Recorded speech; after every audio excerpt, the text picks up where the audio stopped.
What's up, Matt Damon? How you doing? I always wanted to say what's up, Matt Damon, because you know I've been watching your movie since you started, and you've been such inspirational in a good way. Because me and my clique was always looking at you and your clique doing your stuff together, keep it being friends, keeping your values, keeping your motivation, be able to help each other, to write, to produce, to act. And when I saw Oppenheimer, I was watching the movie and I was like, okay, this is the kind of movie who is a good movie, because to me a good movie is a movie when you are asking questions at the end and not seeking answers. Yeah. Are you agree with that? Yeah, and I've heard Chris say, you know, specifically that he doesn't want to give any answers, you know. And I think if you look at all of his movies, they always ask these very interesting questions. They always push the boundaries a little bit, but they leave a lot to the audience to discuss, and this one's no different. Yeah. When you look at your career, all what you've done and the choice that you made, what was the first motto, the first motivation that helped you to make those choices?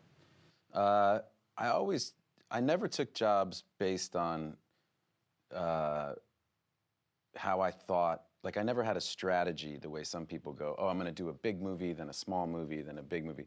Because I don't think there's any way to know if a movie's going to be big or small, or how, you know. I've always just chosen based on really the director and you know, if it was a good script, but really the director is the most important decision for me. If it's a good director, then chances are the movie could be good. Once upon a time, I saw you in Cannes very quickly, and you were talking to a friend of mine, and you said, my friend told you you didn't become an asshole of Hollywood. An asshole of Hollywood, yeah. Yeah. And you said that's a job. I said what? That's a job. That it's a job? To do not become an asshole? Oh, I see, yeah. No, I mean, I think if you're not careful, you can easily, your reality can get distorted enough that you're kind of unaware that you're not behaving in a normal way. Yeah. And so yeah, I think you have to be vigilant and kind of thinking about. For me, the biggest thing was I never wanted the dynamics between me and the people closest to me to be infected by fame. That was the most important thing to me. I didn't want to have friendships, and I didn't want to have, you know, like a life partner who I didn't want any of that to matter at all in my most primary relationships. And the people that you meet in the street, there's no getting away from it. That's kind of how they know you, so that's going to be a part of the interaction. But like in my very close relationships, I didn't want that to play any part. And family is very strong for you, very important. You never go... Do you want to wait for the siren? Are you okay? Yeah. Yeah? That's okay? my family. That's great. Very important for you. You never go to do a shooting far from them, always taking care of your daughter, your wife, the same since 20 years. Mm-hmm. What is the cement of what is the link to keep? How do you make it? Well, for one, I think we established a rule a long time ago that we'd never be apart for more than 2 weeks. So when I look at a job, I usually try to figure out how can I do it. Does the family come with me, or do I go kind of a little bit at a time? Do we schedule it a certain way and try to figure it out? And then sometimes I just can't take the job and I just don't do it. But mostly we've found ways to make it work, and it meant that when the kids were little, we basically took them on adventures all over the world. And I'm convinced that traveling is a really good way, particularly for kids like mine who have a lot of privilege. And, you know, they didn't ask for that. They were born into this family, but I want them to understand their life in a bigger context. And travel is a great way to do that. They can see how all kinds of people live in different countries and different cultures with different amounts of money, and get a better sense of the world they're living in. You have a sense of responsibility, of example, between when you look at your commitments, for example, for the water. Mm-hmm. You wrote a book about that. You were one of the first to really be engaged in that way. Is it important to show this to the generation of your child, to be committed in this way?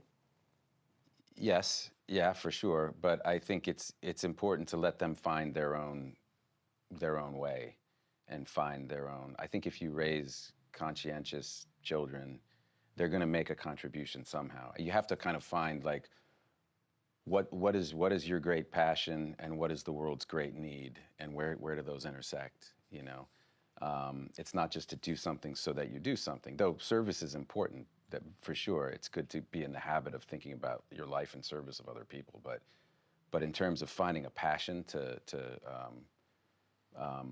kind of carry you through your life, it's that is a very personal discovery that everybody has to make for themselves, I think. When you were committed in that fight to give water to the maximum people in the world, and now that you realize that people are still against or denying climate change, what do you think? I think there are always going to be people who hold beliefs, and they hold them very closely, and you know, it's just incumbent on you to do whatever work you can to try to help as many people as you can. And I'm really happy with the work we've done at water.org. We've been able to really accelerate. We've reached 55 million people at this point. And so, you know, and we're speeding up. And so I think as awareness, I really have a lot of faith in the generation coming behind. They seem way more switched on than we were.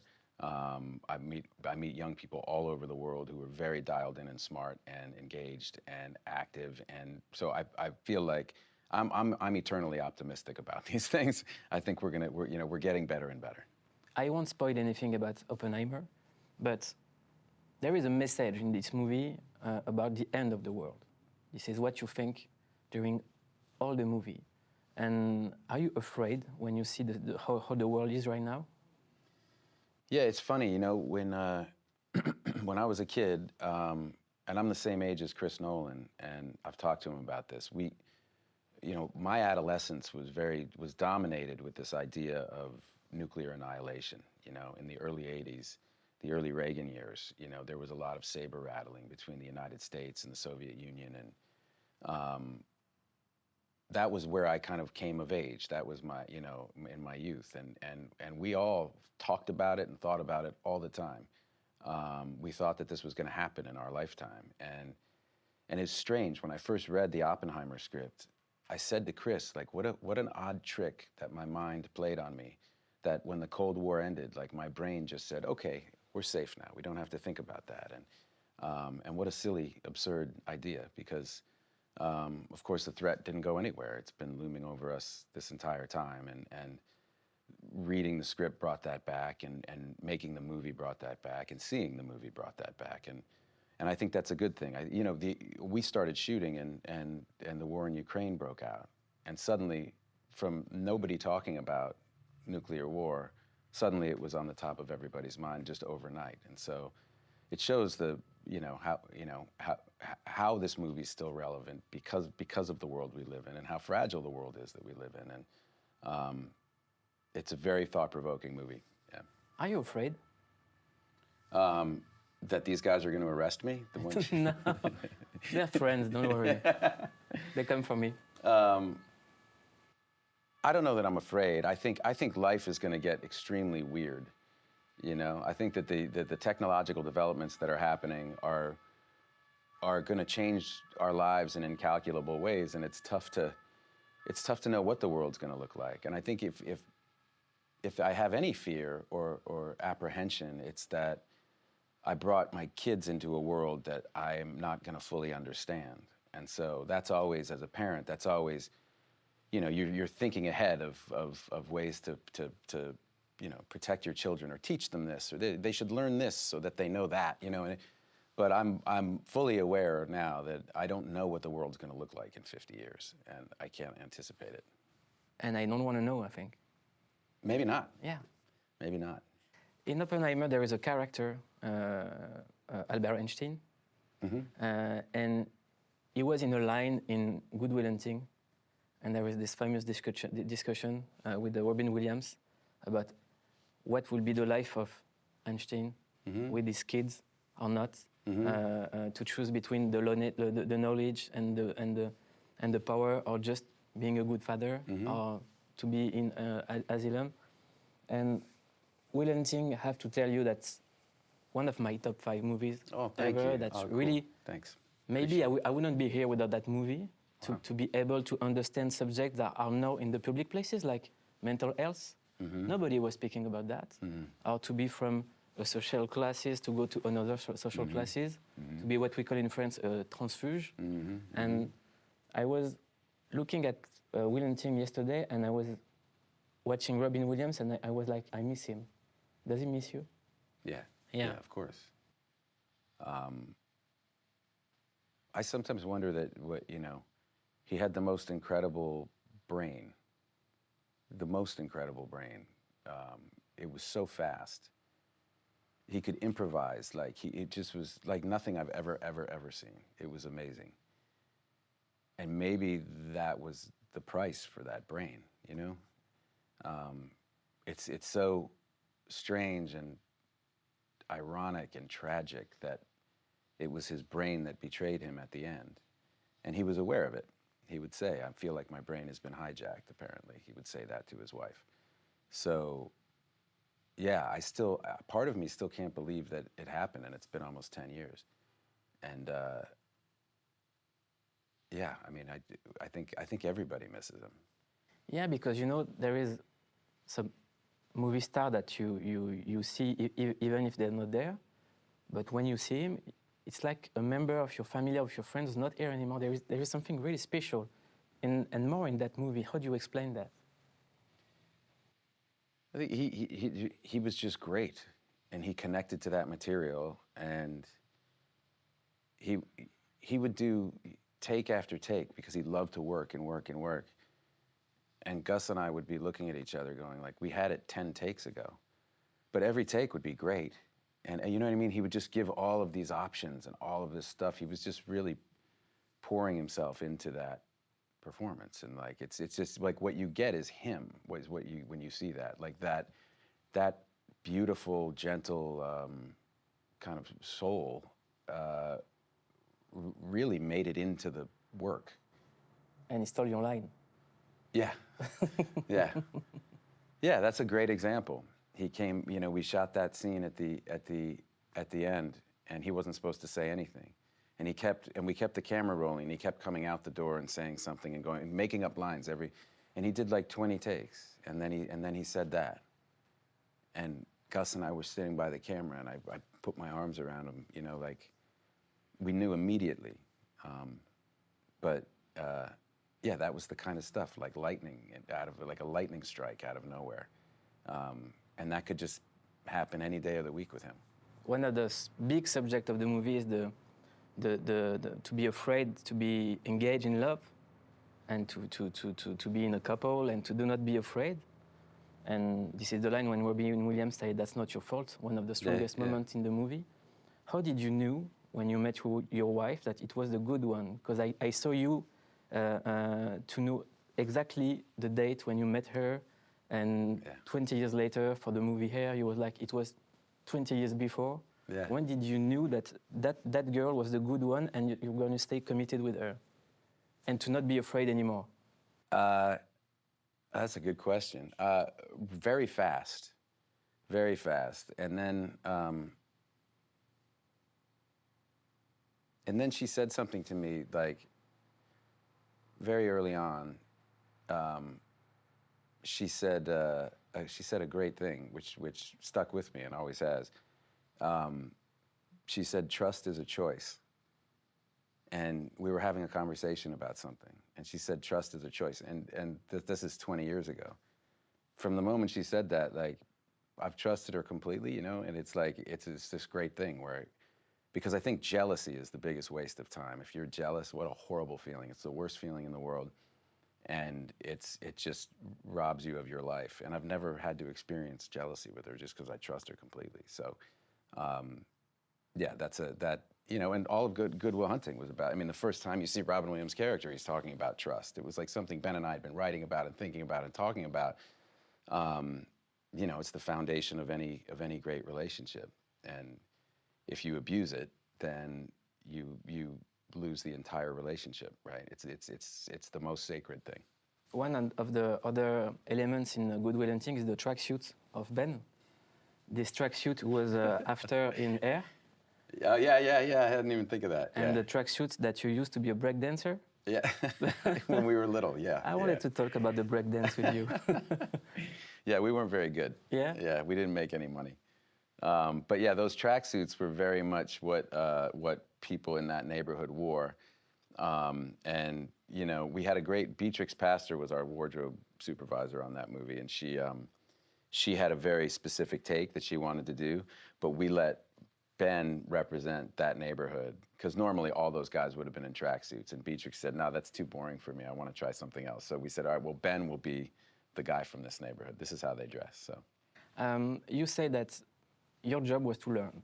You learn from the other actors. You say that when you were with the great actors, it's more than 100 years of actors lesson or actor class. To you, what is your top 5 actor or actress? Oh boy, I couldn't. You know, that's an impossible question. There are so many great actors now. Like, who learned you the most?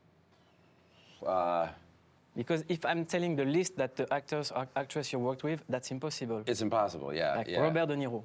Yeah. Marion Cotillard. Yeah. Vincent Cassel. Yeah. Camille Cotin. Yeah. Yeah, no, that's what I've been incredibly lucky.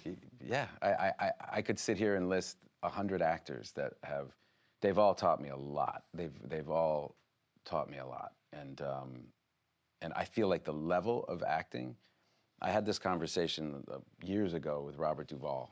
We were talking on the phone, and he said, the level of acting compared to when I started has been elevated so much.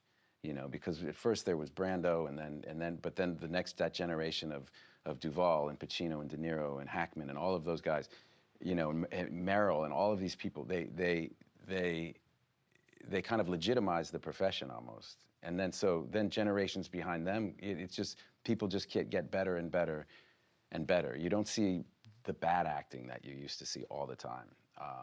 It's just the kind of standard just keeps getting higher and higher. And so, it's exciting. I mean, it's exciting.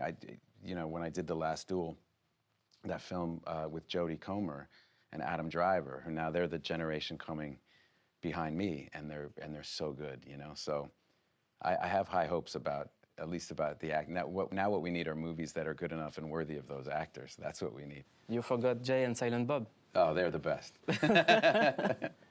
It's crazy because Dogma was so in the future. Yeah. It will be impossible to do Dogma in this America now. Maybe. Yeah. Maybe. You know, I think also just the ways in which the movie business has changed. It's harder to get really interesting stuff made. So hopefully, you know, hopefully there'll be some kind of correction there, because we need good movies. You're working with Ben Affleck in a production society, and you're going after Air, which is the bomb. No words with Oppenheimer, but it's the bomb. You're working on a movie about the scandal of monopoly in McDonald's. What's that? We've got a bunch of different things going, and that one's not in production yet. But we've got 3.5 movies that we've done so far, including Air. And then we were halfway through a movie, but we had to shut down because of the writer's strike. So we'll pick that one up when all of the striking issues are resolved. But what we're most excited about with the company is that we're figuring out a new economic model where we're able to share profit more with the people who work on the movies. So our crews so far on 3.5 movies have been paid their highest rate plus 20%. So it's a very it's been working out so far. So we're still proving the model, but we're pretty sure it's going to work well. It must be original after the strike of the writers in Hollywood to have that kind of model.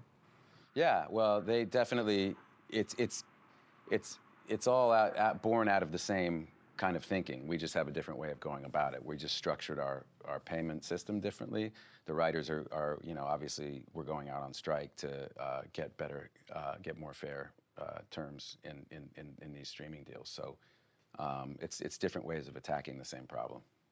I feel that from a French perspective, that it's very hard to speak for actors in the US now. It's very hard because everybody's afraid of what they can say or not. And you were opposed that Donald Trump used your voice for one of these speech. Yeah. Why? Because we didn't write it for him to use it. It's not a political speech. It's a speech in a movie, and they know. By the way, they know our politics, so it might even be their campaign, kind of like, they're well aware that we would object to that, and I wasn't sure to what extent they wanted that attention, so we just very politely said, please remove it. The noise that you hear is just because Mr. Macron is 5 minutes away from here, Yeah. No? So that was the jet? Every time he's outside, there is some cops, some planes. Right. Yeah. How do you see France from your perspective right now? Well, let's see. How do I see France? I mean, I love it. From a tourist perspective, it's my favorite place to come. But I think you guys are dealing with a lot of the same issues that we're dealing with all over the world, and certainly in my country too. Rising inequality, and people are feeling like the system is perhaps failing them, and is different depending on who you are. You're treated differently, and the world treats you differently, and the law treats you differently, and yeah, I think those are a lot of the same issues that we're grappling with in America. I was telling that Good Will Hunting is a movie that changed my life. Is there some movie that changed your life? That you will advise to people watching us? To go watch. The movie that I've probably watched more than any other movie is a comedy called Midnight Run. And so I would say go watch Midnight Run, because no matter how bad a day I'm having, no matter what's going on in my life, that movie always makes me feel better. And all my friends know, like, we know every line to the movie, and Ben and I, when we text each other, we still text lines, dialogue from that movie just all the time. So I would say that's a good one.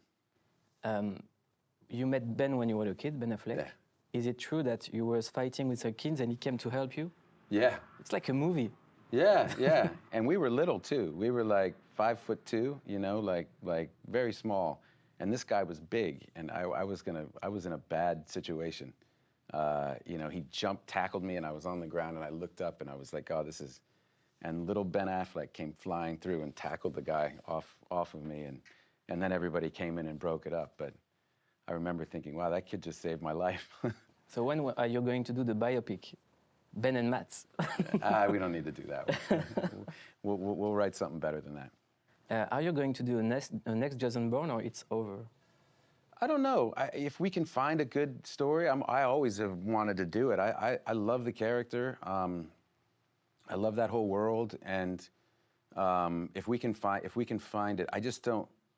I really want to believe it can be the best one if I make it. You know what I mean? And there's obviously, I always get worried when there's all these other incentives, and it's, you can see other people's agendas and people really wanting to do it. And, for me, it's the creative aspect has to come first. And when I see that that's not happening, I kind of back away a little bit.